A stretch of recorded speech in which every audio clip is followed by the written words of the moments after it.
There you go, all yours. Awesome, thank you. All right. Thank you everyone for being here tonight. We're going to be doing some really fun fringe earrings.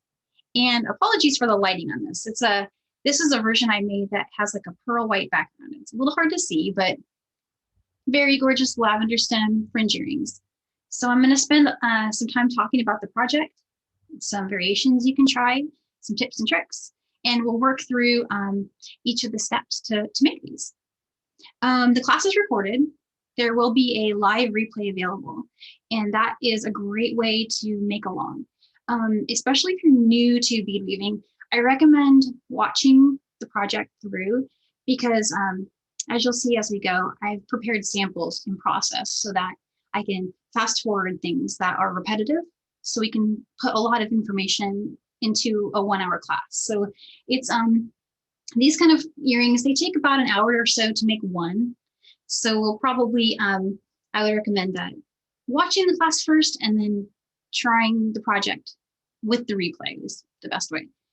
So I'm going to go ahead and switch our camera and show you guys materials, a close-up view of the project. And here we go. So that's just coming into focus here. And so what you see here is two things. I've got the project made with the size 11 seed beads that are the ones used in the projects that you see in the handout. But those are really tiny and they can be hard to see. So what we often do for our Zoom classes is we size up the beads so that the project is really easy to see in the demo. So these are size 8 seed beads made in the same exact pattern. We've got some in-process ones going here that we can use to demo different steps. And so that's what I'll be doing today. And the colors I'm using are the same as the ones in the lavender stem patterns. So that is this pattern. But I'm using size 8s instead of size 11. So these guys here. All right, and so there's the beads. And of course, the version in the handout is same colors, size 11. You can use size 10s if you'd like, and feel free to change up the colors. I also wanted to say here, if you're a beginner and you've never done herringbone stitch before, I would recommend making one without worrying about the pattern the first time through. Maybe choose 3 colors that you like and do like a color block. That can be a great way to learn the stitch without worrying about creating a pattern at the same time, and then come back later and make one with a pattern after you've tried it a couple times with the color block version. So just an idea to throw out there for beginners. And as far as thread goes, in the handout, I'm using a Fireline thread. And you can use Nymo, you can use other size D threads, but I chose that thread because the structure of this stitch is it holds its shape better here at the top, at the bib portion, with one of the more plasticized threads. So that's why I use that. You'll need some chainless pliers. You'll need some size, so size 10 or size 12. 12 will be easier to get through the beads multiple times. So when you're using something small, like a size 11 seed bead, it can be helpful to use the 12s because they're just a little smaller, but you can use a 10 if you want. And let's see, so there's the thread, the beads, the needles. You'll need some scissors to cut the thread. I'm just using some regular craft scissors. These are precision scissors. And then you'll also need some wire guardians, and where those are used, they're at the top. We're going to stitch them on as the last step. And on there, you can attach an ear wire, the ear wire of your choice. Any will do. You can use leverbacks. You can use fishhook ear wires, posts, whatever you like. All right, so I'm going to go ahead and get started. And so a tip for how much thread to cut. When we build these designs, we have, first we're going to ladder stitch, then we're going to build herringbone rows, and then we're going to build fringe rows. And you'll have to add thread Or you could cut a really long strand and then leave a bunch at the top. And I'll show you what I mean by that. For example, on this one, this is where I started. So cutting something crazy like 90 inches or more might be the way to not have to add thread. But that said, adding thread is really easy. So either way is great. And I believe in the handout, it says to cut about 90 inches. So we're going to be leaving a lot of tail when we get started. So I'm going to go ahead and do that. Just cutting some thread here.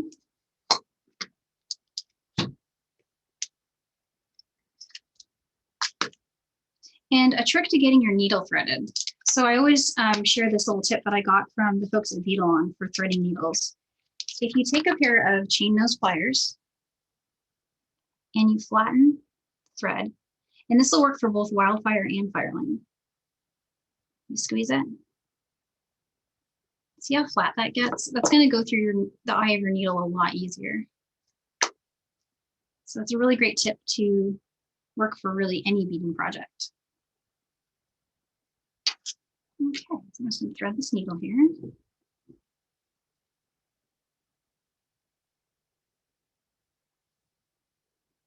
And so I've got a lot of thread here, so I'm pulling down quite a lot and folding over. The design has worked on a single strand. So I'm folding over just a little bit. And I'm going to start with my size 8 seed beads. And the first thing we're going to do is create a ladder stitch. And so a little bit about this stitch and why I chose it. Traditional brick stitch designs that you probably see on, your favorite bead weaving sites, those are usually done with a brick stitch top and then the fringe is added. So we're doing a herringbone stitch bib at the top. The reason I like this is because it enables you to do your own pattern just using any old everyday graph paper. With brick stitch, with peyote stitch, you need graph paper that's offset, where each row and bead is offset from the other. But with this design, you can design your entire piece using just some graph paper. And any kind will do. It can just be the kind you get at the market. And so here's my example of what I mean. Just a solid pattern where everything's lined up just, straight next to each other. All right. And another tip, and I'll show you that when I get to past the ladder stitch, is to mark on the pattern where your tail side is. So I'm going to do that right when we get to the part where we start to build the herringbone rows. Okay, so the first step is to ladder stitch. We're going to ladder stitch 10 stacks of 2. So how that looks. So you pick up 4 seed beads, bring that down, and leave a very long tail. So keep in mind, we've got 90 inches going here. So leave 30 inches or more above here. Bring your needle back through the first 2 beads we added.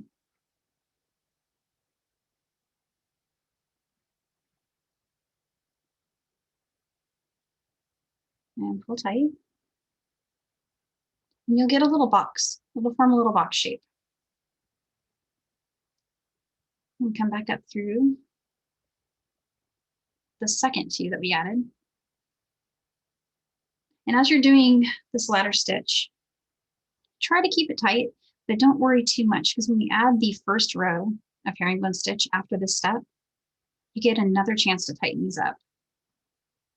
So that's why I'm not worrying too much about their position. So after that, pick up 2 more and come back down through those same 2 beads again.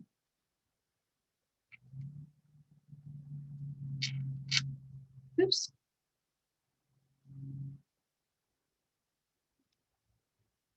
And those should sit right next to the last 2.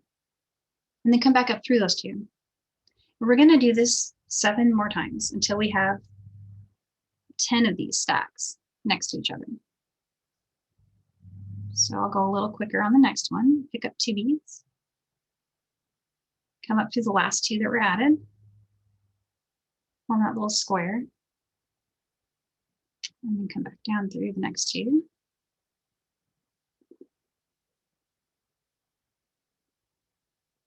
2 more.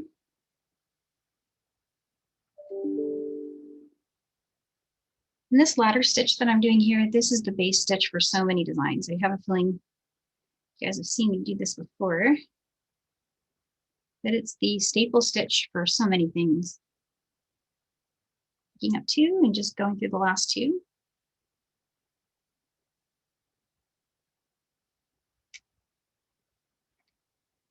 And now we've got 6 on there. We need 4 more.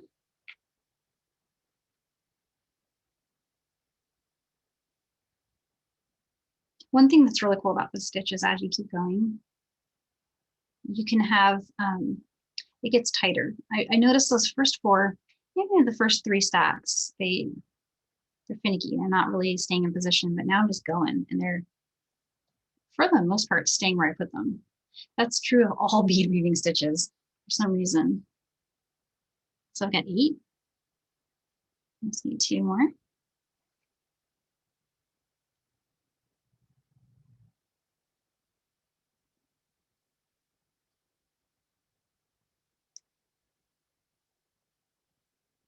And the last one.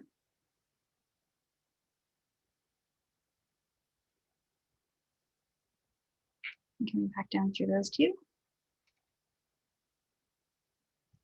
All right, so there's a ladder stitch section. That's 10 stacks of 2. And now I'm going to bring over the pattern and talk a little bit about following patterns. I have a thread here. This is my tail thread side, right? I'm going to look at my pattern and I'm going to note which side it's on when I start building. So there's my tail. I just drew it on the pattern. That helps me a lot because if I get up, go do something else, come back later, start working, it can help me figure out where I am if I've marked my tail side. You can also figure it out just from looking at the pattern, but this is just a really quick way to take a look. So what we're going to do from here for the next 10 rows, and I'll build probably 3 rows and then switch to a sample that is already there. But so what we've done so far, we've ladder stitched these 10 stacks of 2. So we're done with those first 2. This is just a Post-it note. And other things besides a Post-it note that will work are like a heavy coaster or something like that. I think when we did the January earrings, I used a coaster. But anything that works for you is great. And so what I'm going to start doing is building this row. And I'm going to use a stitch called a herringbone. And herringbone's where you pick up 2 beads and you'll go down through the beads below and come back up. And I'm going to add 6A, a B, and then 3A. So off camera here, I'm just following this. And this is a good spot to mention. I did get a couple requests for a word chart for this. And I did provide one, and there's one in the chat room. Carmi and Millie are saving it there. But what's tricky about word charts for this kind of design is at one point you're working from, this direction. You're going in a horizontal direction. And then when we switch to adding the fringe, you'll be working in this direction. So let me show you. You'll have worked all the way to this point, and then suddenly you need to build this way, all right? And so the word chart describes that. But it's, for me, I like to follow the picture. That's my style. But the word chart's there for anybody who prefers that style. Okay, so row 1. As you remember, you've got first 2 beads were A. So picking up 2 A's and coming down through, here's where I'm exiting. I'm going to come down through the next 2 here. And I'm going through all the beads on this row. This is my chance to tighten up everything, to tighten up my ladder segment here.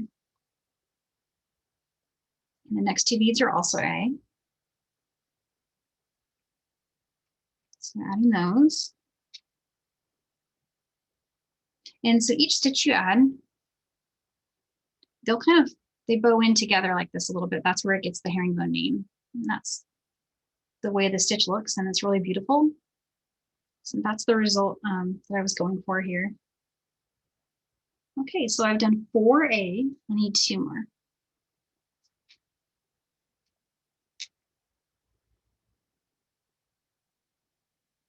And I'm just coming up through the next two. And so now I need a bead. I did these. Now I need the bead. So what I do on my mat, I've got my A's over here. Then I'll add my bead next to it. I put them in order. And I've also seen some really cool like homemade bead mats where they're labeled. Like you just write A, B, C. That can be helpful too. Here's my color C. I'll get that ready. There's also a D, but I won't come across it until later. So I've just put my A, B, and C out. So here's a B. And then my next one after the B is an A. So I'm picking up an A. There's B and A. Going down through this next guy is here. And coming up. And then two more A.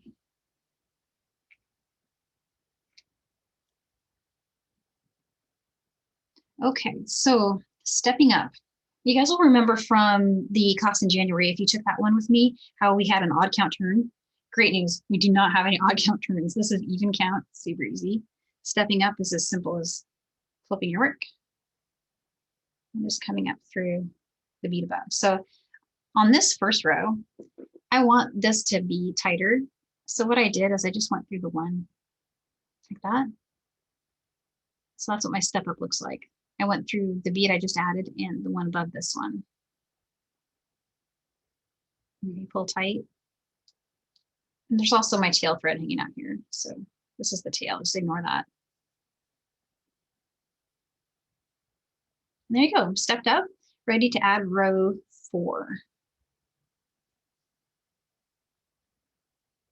And so what I'm gonna do with my pattern is come over here with my Post-it note, cover up the row I just did. And it can also be handy at this point to note where my tail is. So here's my tail side. So I'm gonna flip it over so my tail side matches where I am and work 5, let's see, no, actually coming from that side, I need 1 A and 1 B. So I'm going this way.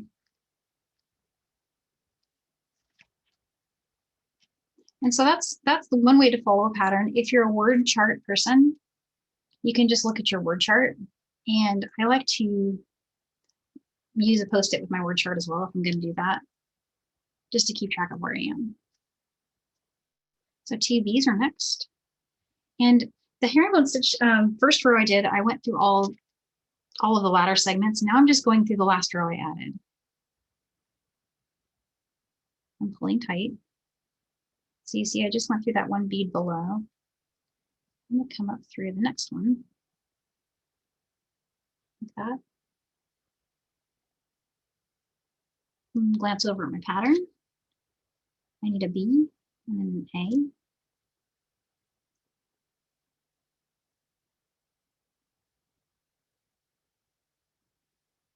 I'll tighten that down. And then it's all A for the rest of the row here. So I'm just gonna quickly grab those. I forgot to step up through my next one here.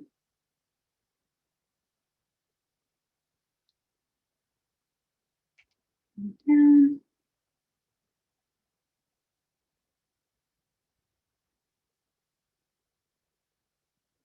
Okay, and then just 2 more A's. And so on this one, when we did our step up over here, do you remember how I went all the way through and we stepped up? I want to match what I did. This is not something you have to do, but it's just a little extra tip that can give your beadwork a really solid look.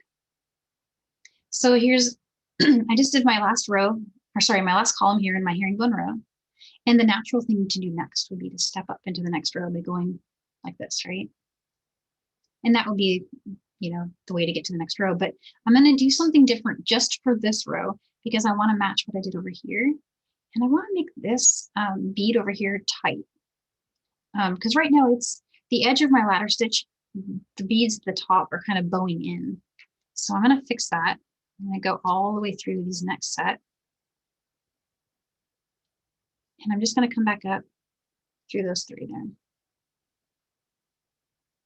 So I just went down a little further to do my step up turn so that I can lock that bead at the top in.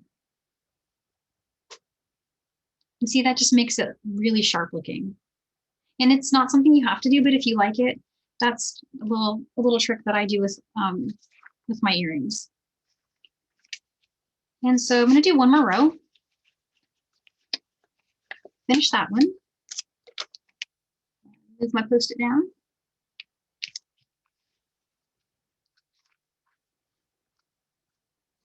Following my pattern from this side here, this side. So just remembering what side you're on, that's really the only tricky part. And if that's stressful at all, you can just color block it and get a beautiful earring without even worrying about the pattern.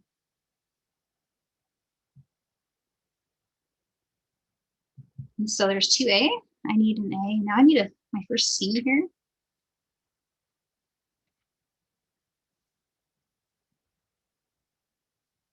There we go. Next is a B and then a C.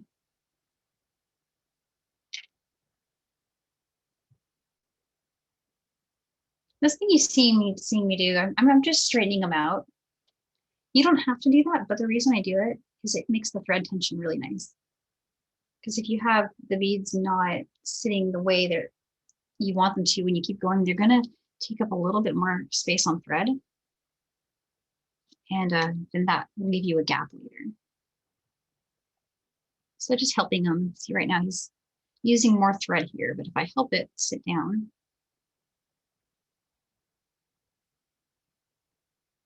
then its tension is pretty good.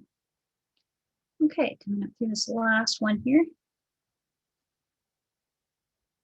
Okay, and then a B and an A. And this row is good.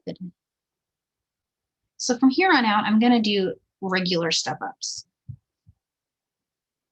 So flip this over. And I'm just going to step up through the next bead here.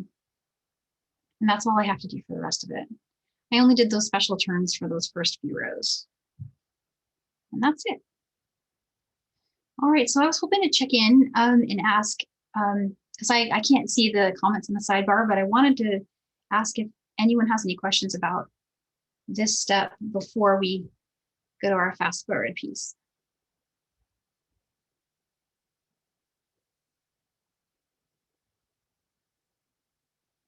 Sounds like everyone's all right. Okay, so we're doing good on time, but I'll go ahead and we'll switch to. Hi, Danielle, it's Carmi. Oh, hey. Sidebar is good. I think everyone's following along or are planning to watch the recording again. A really good question, is there any way to do it so that the thread doesn't show on the edges? There is, yeah. I can show one of those turns really quick. If you guys want to just go through one more row with me, it'll only take me a second. Let's see, I'll go back this way. So I'm just building one more row really quick.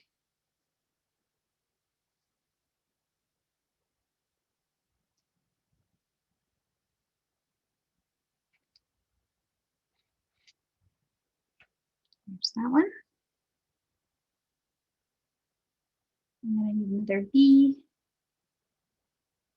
Oops, I didn't step up there. I do that a lot, where I pick up the beads I need next before I've done that little step up turn. If you do it too, you're not alone. I do it all the time. There we go. There's my step up.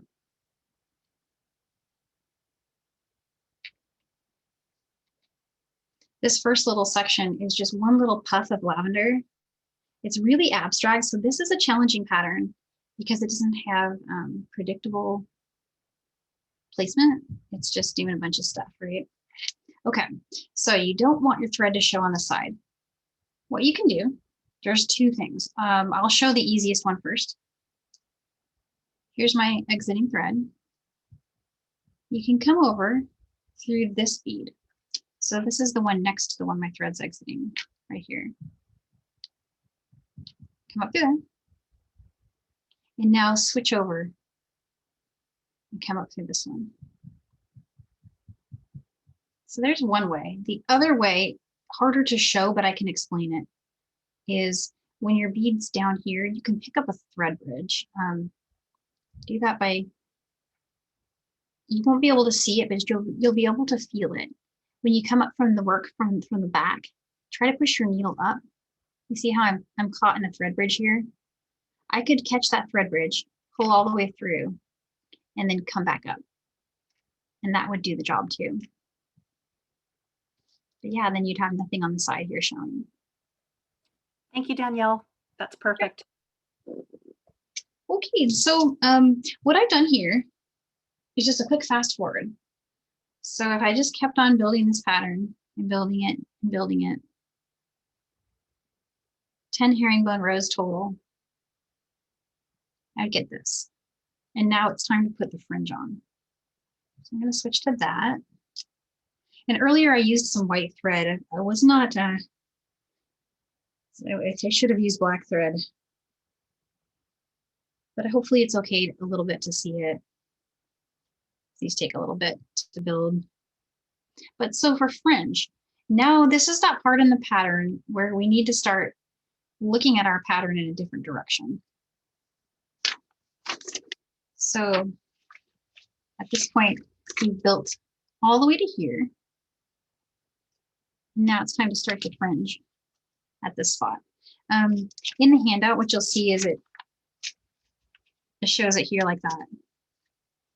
So you get a clear idea of what we're about to do. The only thing really to pay attention to is just to note what side you're on, where you are in your pattern, which side your tail's on.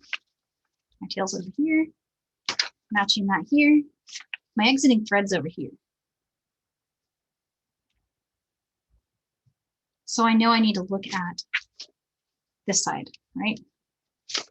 So I'm going to pick up that, sorry, this is the post-it I'm going to use to mark where my herringbone ended. Now I'm going to mark which fringe row I'm on by doing this. You could also use the word chart I provided. I wanted to note, if you're using the word chart, pay attention to what side you're on. The word chart's written from this side to that side. You may end up over on this side. It depends when you laddered, if you stepped up from which side. A couple of times I've stepped up differently in my ladder stitch. So just pay attention when you're at this spot and you'll be able to figure it out. You just need to work it from the bottom to the top if you're on the different side. All right, and so what I'm going to look at here is in this order. I'm going to go A, B, C, B, B, A, A. We'll just start with that. There's A, B, a C, 2 B's, 3 A's, and I'm going to run those down. If you have a looming needle, I believe they have these at Michael's. I know I've seen them. They are extra long needles. You can grab one of those for this stuff if you like it. I tend to not use it myself just because I don't know, I don't wield them very well, but I know a lot of people that swear by it. So it's worth trying and see if you like it. So I'm going to pick up a C, 2 B's, and then the rest are these A's. So it looks like I've got about 12 A's.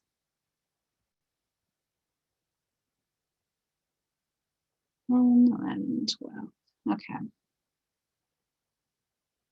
And so the way that the pattern, I wanted it to be big enough for you guys to see it.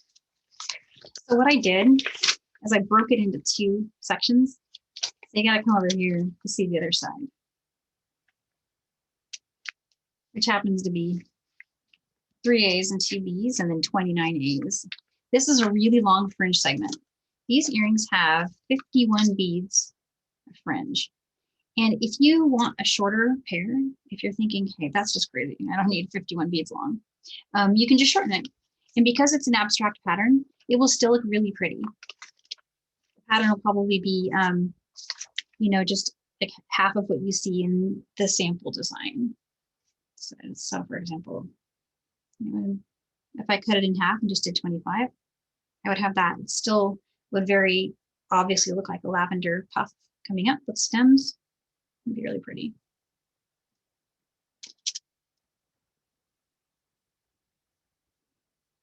Okay, so just finishing up here, the other strand. 3 A's, 2 B's, and then a lot of A's. I do it in segments of 10. We never have a really long count like this. I'll pick up, I've got 5 there. There's 10.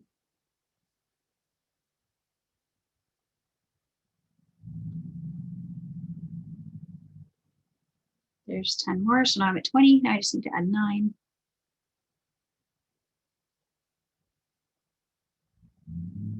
Okay, here we go. There's 29. It's a lot of fringe. It's really long with the size 8s. Okay, so a trick to getting your fringe tension right. First we need a turn. So we're gonna skip a bead and then come up through all the beads above it. And being careful not to leave any beads out, or you'll see the thread passing over it.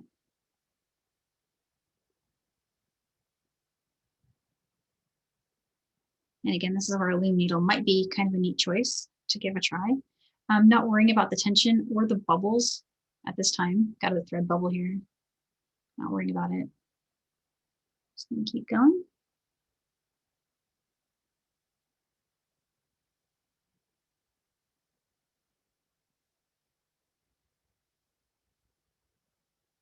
All right, when you reach the top, which is the last bead of the fringe line that we just added, go through the next bead above. So that would be the last bead in the row of herringbone that we created. And then go back to the bottom and just pull it in a big gap will form. And here at the top, this is my thread exiting from that bead at the top of the last row, and just pull it while holding the bottom. And then come up here and just hold that there and give it another tug. And don't be afraid to pull sort of tight. The tighter you pull here, the less likely you are to have a gap. And that's something I have struggled with in all fringe designs, is I get these gaps right here between my last, built row and my threads, and just going tighter than you think you need to, knowing that it's going to settle is one way to think about it. And then also when you do your turn, so I'm going to come up through the bead that's next to it now, so I can start building the next fringe strand. As you're doing this, when I get to about here, I give it one more tug on the side and then pull down. And this turn tends to lock it. And now it's time to build the next side, or sorry, the next strand. So coming back over to our pattern and moving back over to the other side. So now I'm on strand 2 of 10. And to do BC, BB, CB. You just take it in sections. These really long ones like this, they're easier to do if you just take them into small pieces. Looks like I forgot my A on the top there. There we go. I do that a lot too. Following fringe patterns is hard. I think it does help to mark the top there. And I've got an A in there that I don't want.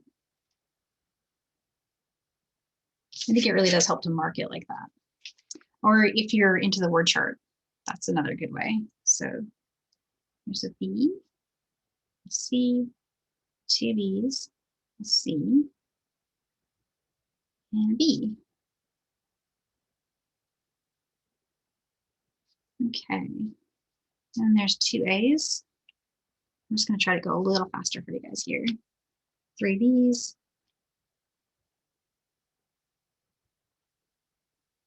There's 5 A's. 2 B's.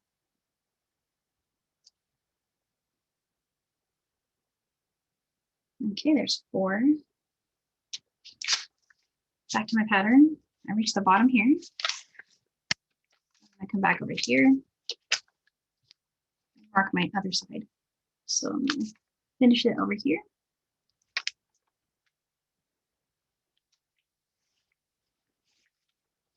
So I need 5 B's and 4 A's.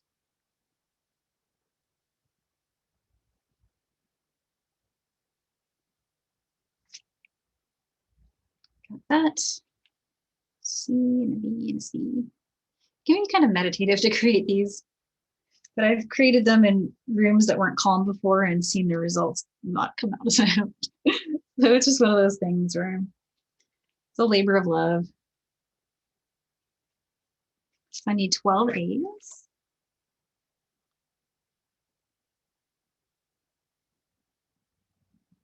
That was 9, 10, 11, 12. There's 12. Almost there. 2 B's and 3 A's. Okay, so I'm going to show that little turn here again. And I also wanted to share another info. It looks like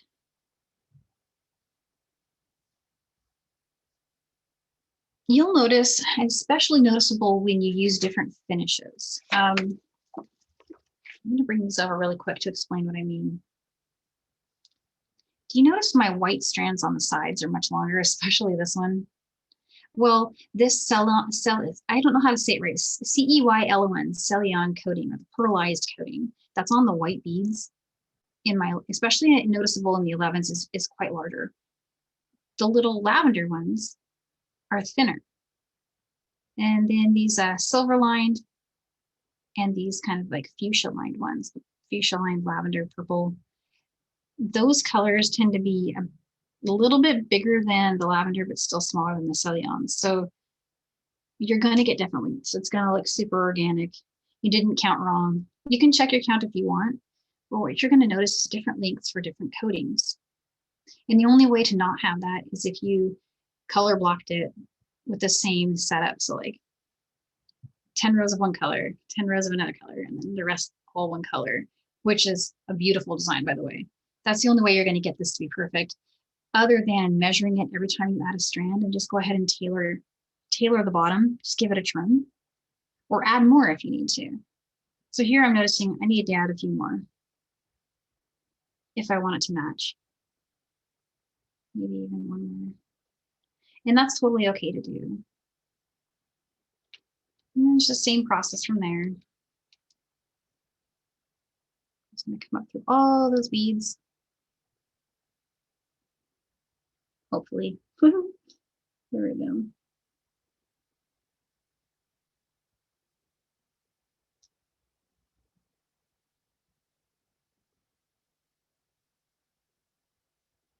I was thinking I should try the Lumi needle again, but normally my fringe isn't this long. It's because I'm using the size 8s that,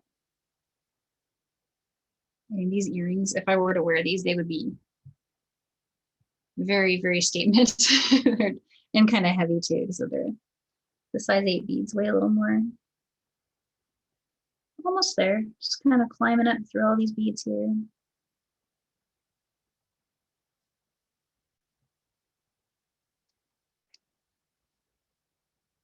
Okay, reach the top one. And then going through the one that's part of the row, that last row. I'm gonna do that same thing again here at the bottom where I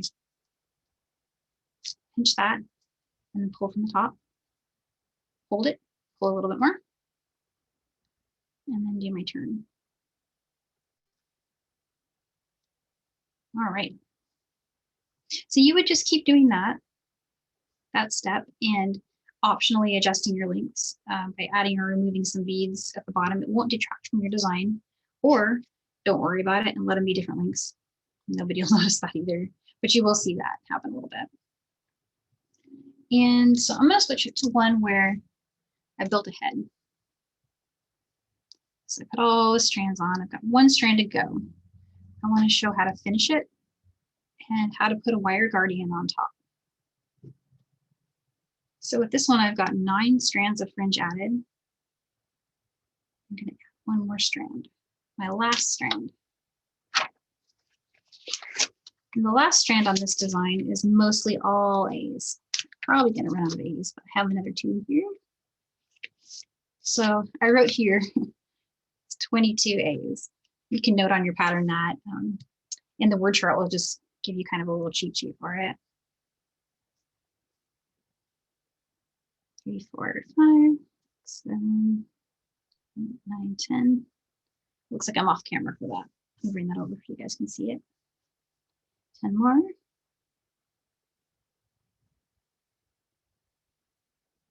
There's 10 and 22. Okay. Moving over here.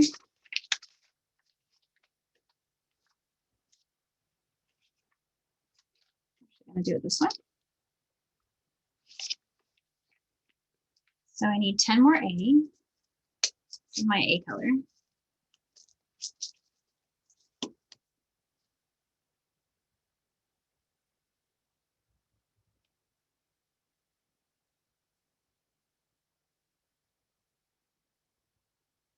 That's so pretty. I love it. I need a B and a C and 2 B's. Yes, even in the 8s, look how much thinner some of these 8s are. And there's 3 of those.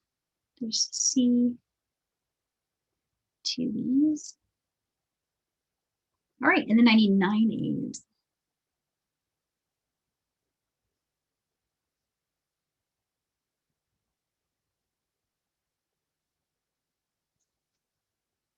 All right, same thing as before. I'm going to move this down. And then just come through all the beads.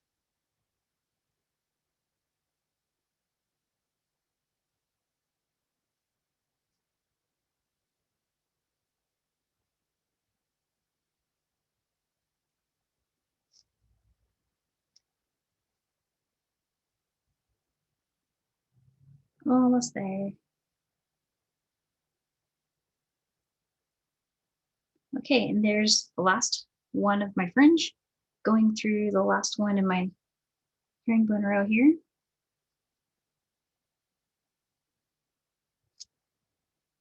When you get all of the fringe on, it'll catch on itself like that. I always have to remind myself to go a little slower. I work too fast these days. I'm just always kind of trying to get done. But there we go. All right. I like the way these lay. They're just like, they look like they're dancing. This is really pretty. And so now I'm going to go through, this is the last bead in my last row of herringbone. I'm just going to travel all the way up, and I might not go linearly. Where I want to get to. My destination are these 2 beads here, so I can add a wire guardian right there. So I'm just going to travel.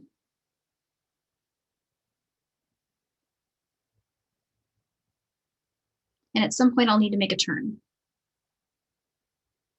And I'll probably try to do that over one of my existing thread laps, but if you're doing the other kind of turn, maybe just go ahead and come all the way up to the top and then just stitch through your ladders. I think I'll do that, and that way you'll have a visual of how to knot off thread. But another way to do it would be to do a turn and just weave to the center and come up. This is also, this is a really good spot for fixing anything that when you're done and you're looking at this section, if you see little gaps or anything where your tension wasn't as you'd like it to be, this is a chance to fix it.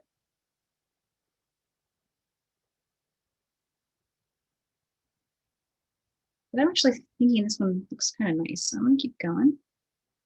Just up the side here.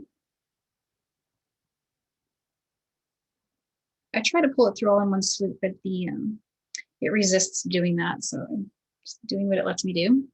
Okay, here I'm at the top. I'm just going to go through my ladder stitches again until I get to the middle.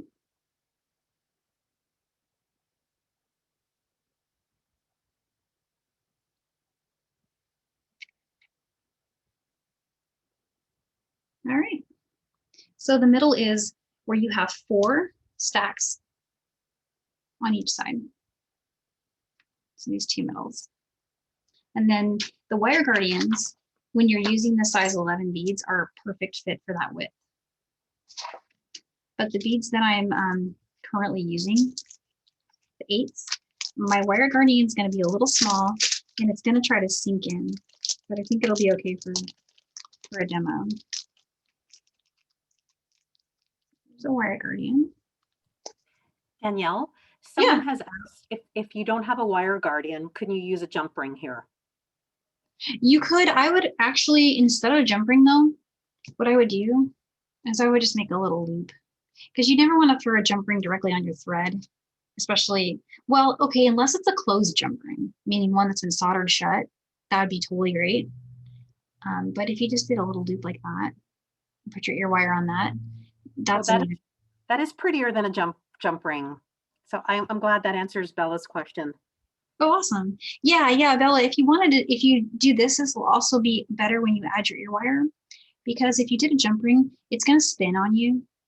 And so your earring may not stay front facing when you put your ear wire on, or you might have to use 2 jump rings. But this way, just directly ear wire.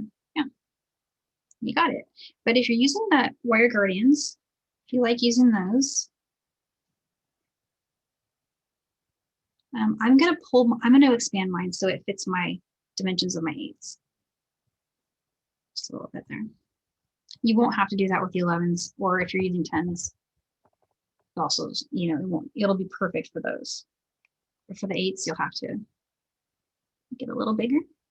And that looks like it fits pretty good. I'm going to come down to the side. So we're going to reinforce this 3 times. There's 1. And then it's really easy. Come up through the next one here. It's the one that it's sitting on top of the first side. When you're coming through the wire guardian, this is 2 places where I'm really happy to be using a 12. It gets really tight to the wire guardian. Also be careful that if you start pushing through it and it really doesn't want to go, there's a possibility you've pierced your thread. The needle will resist that a lot. The thread will resist it, I should say. The thread's actually what's causing the problem. So if you're pulling and it's just not going, go ahead and take the needle back out and try going through that circle there again and see if that helps. And it usually works for me if I do that. You can kind of feel when you've hit something too, when you're going through it. And if it's still tight, you can always do this other trick with the warning that on occasion a seed bead might break. But because my resistance point is actually here in my wire guardian, I feel less worried about breaking a bead by using the pliers if I have to.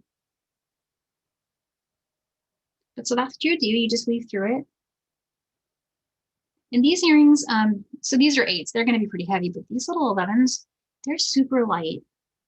And I didn't get any gaps. I went through 2 or 3 times, I think, on these guys. They were fine. And I think they're strong.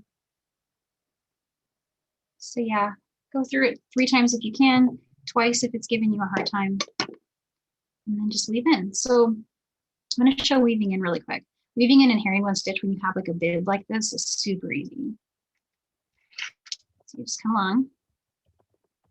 And this is yet another opportunity to fix any little gaps in your stitching that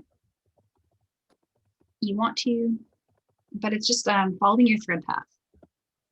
Maybe changing direction where you can.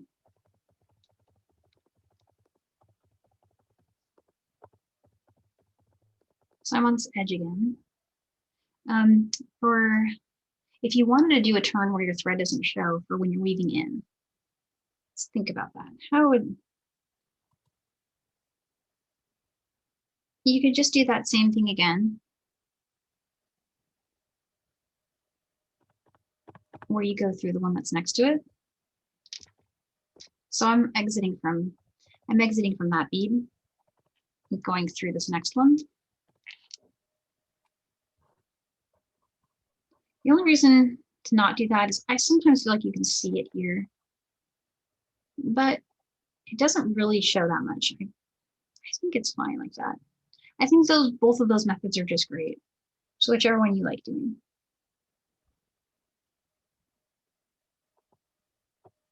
And there we go. So I changed direction. I'm going to go a little bit this way, and then I'm going to trim it.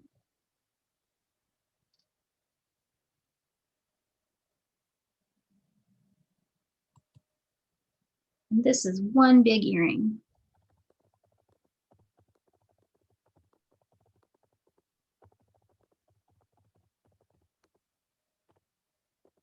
See what I'm doing going through two like that? I'm freestyling. I'm actually fixing what I think is a little tiny gap. I'm just going through one. All right, I'm probably going to trim right here. So to trim your thread, I know a lot of folks out there use burners. That's great. Totally use your burner. If you have scissors and you'd rather use those, put some tension on your thread by pulling up on it while pushing down with the scissors. And then when you cut it, they'll move in the work. The tail will move inside the work a little better. And there you go. There's your earring. And so the only thing left to do now is just choose what ear wire would you like to use. And again, anything will work out great. I'm just going to grab some fish hook ear wires.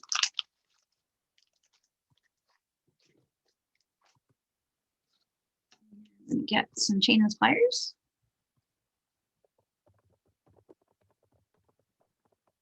Just opening the bottom of them in the lateral direction. So just going like that.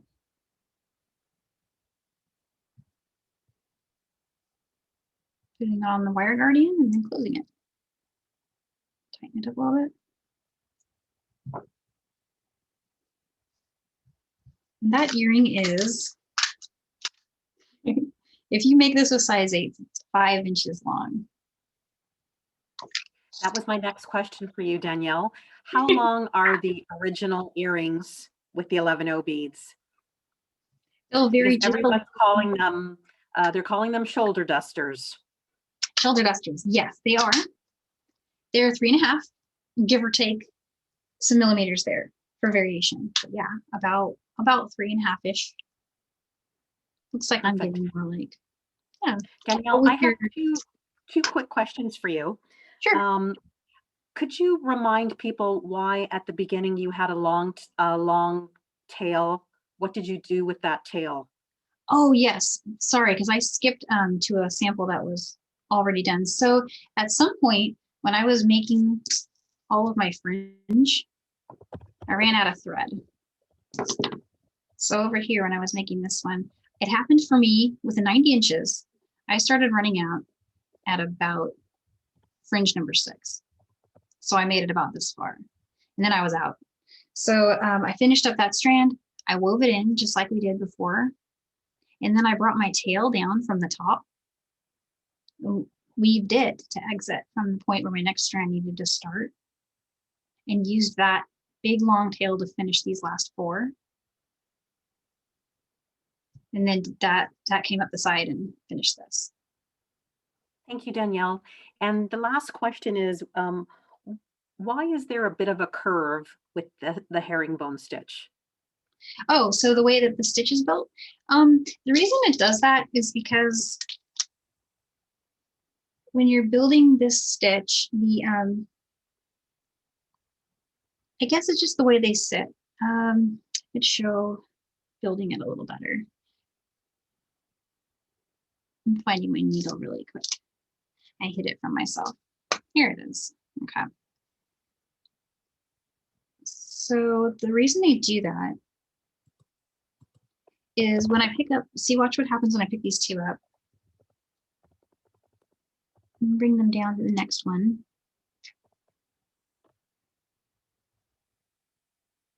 They just kind of sit like that. If you're looking at like a brick stitch design, your first row is going to do that too. And then you just, you straighten it out by coming back through. But the beauty of this stitch is the way, I don't know really why it does that. It's just the structure of the way the beads sit when you pull it through. And that's the herringbone. That's the beauty of this stitch. It's just another look you can achieve.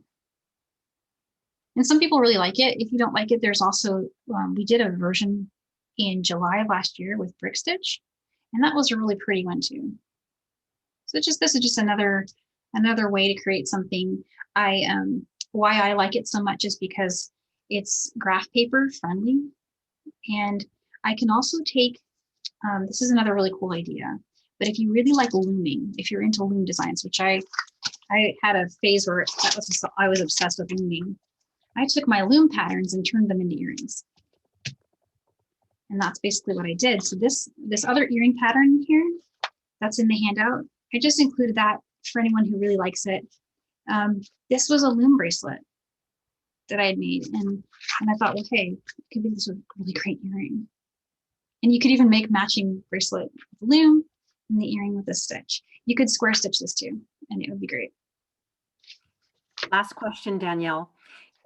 When you made the first ladder stitch, would you ever have considered adding the wire guardian at that time, or do you always prefer to add it last? You totally could. I think the only reason I didn't is I was saving my tail to help me with my fringe later. But you could totally add your wire guardian there. That would be fine. And as you've seen the weaving in, that's exactly how you add thread. So it's easy to add thread later. I feel like that would be totally fine to do. Well, I think the sidebar has been great tonight. We have lots of our regulars and some new people. So Danielle, thank you. You're right on time to be able to have a goodbye with everyone. Oh my gosh, I actually landed the time today. Some of these projects, you guys were like, oh, we're gonna make it. We're gonna make it. So let's see. Next week. Oh my gosh, I am blanking on what we're doing next week. Oh my gosh, how do you? It's going to jump out at me. Well, I definitely have this one. It's oh, the Tulip Chain. That's right. Sorry, guys. There's so many projects going on right now. Plus, I'm looking ahead of June right now. So it's like, where am I? This is the Tulip Chain that we're going to do next week. And this is a super easy, super fun, very versatile design. And the reason I like it is because it has a potential to become other things. I made it as a bracelet because that's the kind of length that I think is easier to teach. But picture it as like a choker. How cool is that? Or you could, and this is something I really want to do, I want to stitch it onto suede, like, you know, a band of suede, and like stitch it on there and then put some riveting for finishing it. So there's a lot of cool stuff. And another friend of mine was like, hey, you could stitch that on the bodice of a dress for a little girl. And that was really, really cool. So there's that. And then the next one is the Super Duo Sunburst. So this is another Super Duo project. I love Super Duos, so you're going to see a lot of those from me. But this one is a really fast design. The chain that I'm showing here is an adaptation. There's another way you can make it with just regular, like, store-bought chain. That's a little faster to make. But this one will be really fun. You'll need some crystals, some Super Duos, and seed beads. And then the week after that, the 26th, that is a spring break. And then we come back with the Stash Buster necklaces, which are those, use any beads you want, use any seed beads you want, super long, layerable, really cool design. So that's what's coming up next. And then I just want to say thank you to everybody for being here tonight. And I had fun. And I hope to see you next Friday. Bye, guys.